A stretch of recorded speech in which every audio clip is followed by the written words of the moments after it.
We're going to take a quick look at the Shanzu Rhino, designed by Eric over at Outer Limitless. The Shanzu Rhino. It's got a sweet 90 degree at the top of the spine, which I really love. This thing is crazy sharp.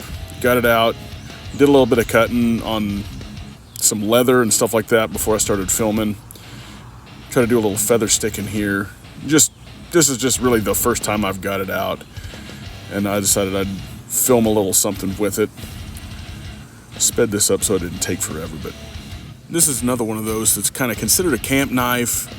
I think it was designed more for food prep in mind and a little bit of firecraft, obviously with the 90 degree at the top of the spine. The handles are G10 scales, fit the hand, a big hand, really well. And this was pretty effortless as far as the feather sticking goes. But I wanted to try that out and try it out with a ferro rod here. And so this was kind of the first thing I started filming. And the wood's a little bit wet, so it didn't want to fire off very good. So there was a couple of failed attempts, but it definitely wasn't the knife's fault. This is the first time I've seen a knife with just a built-in 90 degree where the rest of the spine isn't that way. And I think that's a nice touch as far as the overall build of this knife and just the thought process going into what it was for, and looks freaking sweet. I love it.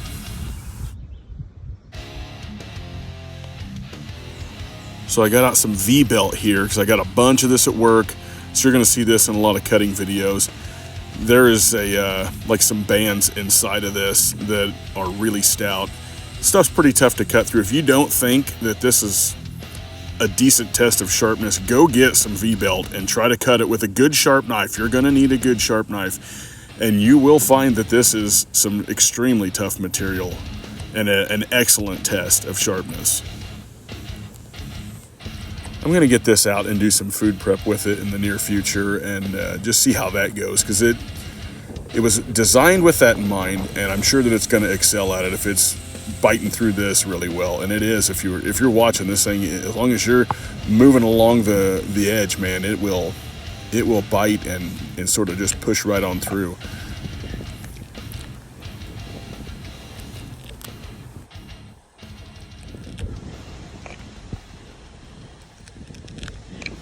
You can hear those bands in the center of that snapping as you run the edge through it.